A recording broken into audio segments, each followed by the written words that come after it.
এইবারের ঈদটাকে আরও বেশি স্পেশাল করার জন্য বাসায় তৈরি করে নিতে পারেন আফগানি কাবুলি পোলাও। এই পোলাওটা যারা খেয়েছে তারা জানে এটা কত বেশি মজার, আর যারা খাননি তাদের জন্য তো থাকছে আমার আজকের এই রেসিপিটি। আসসালামু আলাইকুম everyone, welcome back to my channel. Afghani পোলাওয়ের অথেন্টিক রেসিপিটাই আমি আপনাদের মাঝে সহজ করে তুলে ধরার চেষ্টা করেছি। সেই সাথে পোলাওটাকে অনেক বেশি ঝরঝরে কিভাবে করবেন সকল টিপস অ্যান্ড ট্রিক্স থাকবে এই ভিডিওর মধ্যেই। আসছে কোরবানির ঈদে এর থেকে স্পেশাল রেসিপি আর মনে হয় না দ্বিতীয়টি হতে পারে। চলুন কথা না বাড়িয়ে ঝটপট রেসিপিটি দেখে আসি। বিসমিল্লাহ। চুলায় একটি প্যানে নিয়ে নিচ্ছি 1 কাপ সয়াবিন তেল। এই তেলেই সম্পূর্ণ রান্নাটা হবে, তাই প্রথমেই তেলটা বাড়িয়ে দিয়েছি। এরপরে দিয়ে দিচ্ছি 1.5 কাপ পেঁয়াজ কুচি। এবার তেলে পেঁয়াজটাকে ভেজে নিচ্ছি। পেঁয়াজটা ভেজে একেবারে ব্রাউন বা লালচে করা যাবে না, জাস্ট পেঁয়াজটা সফট হয়ে আসা পর্যন্ত ভেজে নিতে হবে।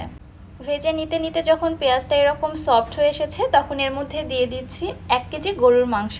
গরুর পরিবর্তে আপনারা এখানে খাসির মাংস দিয়েও রান্নাটা করতে পারেন।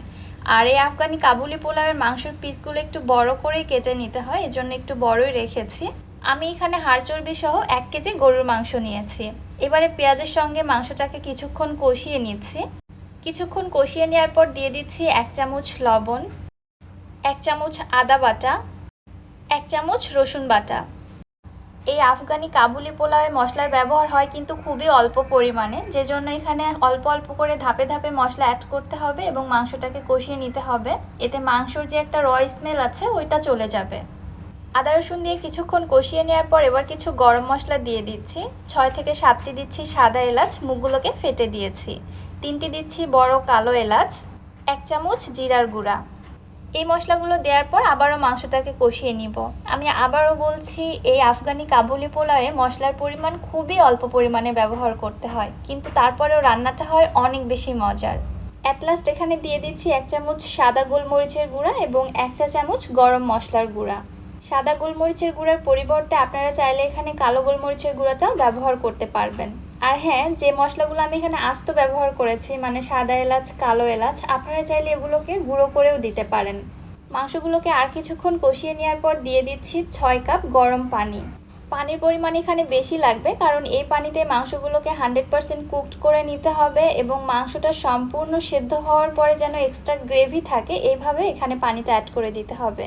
এবং হ্যাঁ, অবশ্যই চেষ্টা করবেন গরম পানি দিয়ে রান্নাটা করার জন্য। মাঝে মাঝে ঢাকনাটা উঠিয়ে নেড়েচেড়ে দিতে হবে যেন প্যানের তলায় লেগে না যায়। আর মাংসের কোয়ালিটির উপর ডিপেন্ড করে পানির পরিমাণটা কম বেশি লাগতে পারে। আপনাদের কাছে যদি মনে হয় আরও কিছু পানি অ্যাড করার প্রয়োজন আছে সেই ক্ষেত্রে পরবর্তীতে আপনারা অ্যাড করে দিবেন, তবে বুঝে নেবেন মাংসটা 100% কুকড হয়েছে কি না। প্রায় 1.5 ঘন্টা রান্না করার পর আমার এখানে মাংসগুলো 100% কুকড হয়ে গেছে, কিন্তু মাংসের মধ্যে কিন্তু অনেকটা গ্রেভি রয়ে গেছে, দেখতেই পাচ্ছেন। এবার এই গ্রেভি থেকে মাংসগুলোকে আমি আলাদা করে উঠিয়ে নিচ্ছি।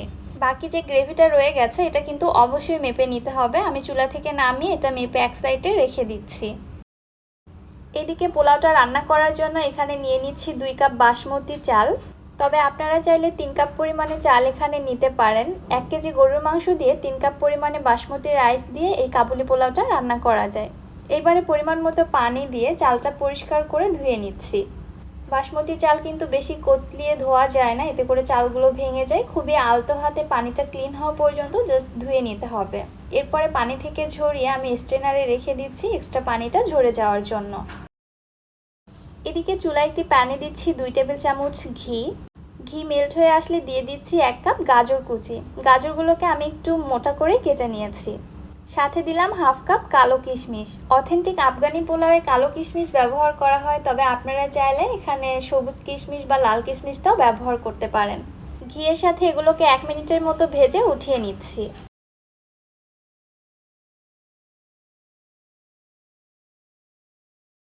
এখানে মাংসের যে গ্রেভিটা আলাদা করে রেখেছিলাম ওইটা আমি মেপে নিয়েছি, এখানে 2 কাপ পরিমাণে আছে। গ্রেভিটা আমি চুলায় একটি হাঁড়িতে নিয়ে নিচ্ছি, সাথে দিয়ে দিচ্ছি 2 কাপ পানি। যেহেতু আজকে 2 কাপ চাল রান্না হবে, আমরা সবাই জানি চালের ডাবল পরিমাণে পানি দিতে হয়। সো 2 কাপ চালের জন্য এখানে গ্রেভি এবং পানি মিলিয়ে মোট 4 কাপ দিলেই হবে। গ্রেভিটা সামান্য একটু ফুটে উঠলে এর মধ্যে চালগুলোকে দিয়ে দিচ্ছি। এবারে ভালোভাবে নেড়েচেড়ে গ্রেভি এবং পানির সাথে চালটাকে ভালোভাবে মিশিয়ে নিয়ে লবণটা একটু টেস্ট করে দেখতে হবে কি পরিমাণে লবণ লাগবে, সেই অনুযায়ী এখানে সামান্য একটু লবণ অ্যাড করে দিতে হবে। সাথে দিয়ে দিচ্ছি চিনি। প্রায় 1 চামচ পরিমাণ এবং সবশেষে দিয়ে দিচ্ছি হাফ চা চামচ গরম মশলার গুঁড়া। খেয়াল করেছেন হয়তো এই রান্নাতে কোনো প্রকার কাঁচামরিচ বা শুকনো মরিচ কোনো কিছুই ব্যবহার করা হয়নি। এই রান্নাতে কিন্তু কোনো মরিচের ব্যবহার হয় না। ঢাকনা দিয়ে ঢেকে অপেক্ষা করছি চালের পানিটা টেনে চালের গা মাখা মাখা হয়ে আসা পর্যন্ত। এবারে যে মাংসগুলোকে আমি আলাদা করে উঠিয়ে রেখেছিলাম মাংসগুলোকে চালের উপরে দিয়ে দিচ্ছি। উল্টে পাল্টে মিশিয়ে নেওয়ার কোনো প্রয়োজন নেই, জাস্ট উপরে এভাবে রেখে দিলেই হবে। এবার আগে থেকে ওই যে গাজর এবং কিশমিশটা আমি ঘিয়ে ভেজে রেখেছিলাম ওইটা উপরে দিয়ে দিচ্ছি। সামান্য একটু ছড়িয়ে দিয়ে এরপরে আমি দিয়ে দিচ্ছি 1 চামচ পরিমাণে ঘি। লাস্টে এই ঘিটা অ্যাড করলে পোলাওয়ের মধ্যে খুবই সুন্দর একটা ঘিয়ের ফ্লেভার পাওয়া যায়। এবার পোলাওটা দমে দিতে হবে, তার জন্য ফার্স্টে প্যানের মুখে আমি একটি পরিষ্কার টাওয়াল দিয়ে দিচ্ছি। উপরে ঢাকনা দিয়ে ঢেকে চারপাশ থেকে এইভাবে উঠিয়ে আমি এটাকে দমে রেখে দিব প্রায় 30 থেকে 35 মিনিটের মতো। চুলার হিটটাকে একদম লোতে রেখে দিতে হবে। আর আপনার হাঁড়ির তলা যদি খুব বেশি পাতলা হয়ে থাকে সেই ক্ষেত্রে প্যানের তলায় একটি মোটা কিছু দিয়ে নিতে পারেন, যেমন যে কোনো মোটা তাওয়া। প্রায় 30 মিনিট পর আমি ঢাকনাটি উঠিয়ে নিলাম। এবারে পোলাওটা দেখাচ্ছি। মাশাআল্লাহ, দেখুন এটা কত বেশি ঝরঝরে হয়েছে। সিম্পল ছোট ছোট কিছু এই টিপসগুলো ফলো করলে আপনারাও ঠিক আমার মতো এরকম পারফেক্ট ঝরঝরে আফগানি পোলাও ঘরেই তৈরি করে নিতে পারবেন। পোলাওটা চুলা থেকে নামিয়ে সার্ভ করে দেখাচ্ছি। সব কিছু একবার ভালোভাবে মিশিয়ে নিয়ে আমি সার্ভ করে দেখাচ্ছি। এই পোলাওয়ের মাংসটা যে কত বেশি নরম, সফট এবং জুসি হয়, মুখে দিলে জাস্ট মিলিয়ে যাওয়ার মতো। আমি মাংসটা আপনাদের ভেঙে দেখাচ্ছি, তাহলে বুঝতে পারবেন। মাশাআল্লাহ, দেখুন একদমই আমার হাতে প্রেসার দিতে হচ্ছে না, হাত লাগানোর সঙ্গে সঙ্গেই কিন্তু মাংসটা মেল্ট হয়ে যাচ্ছে। অল্প মশলার ব্যবহার হলেও এই আফগানি পোলাওটা খেতে যে কত বেশি মজার সেটা আসলেই আপনারা বাসায় না বানিয়ে খেলে বুঝতে পারবেন না। এবার ঈদে আপনার স্পেশাল মানুষকে আরও একটু স্পেশালিভাবে সারপ্রাইজ করার জন্য এই রান্নাটা করে খাওয়াতে পারেন। বিশ্বাস করুন, সে জাস্ট আপনার প্রতি ফিদা হয়ে যাবে।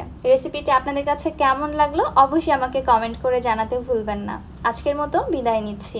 আল্লাহ হাফেজ।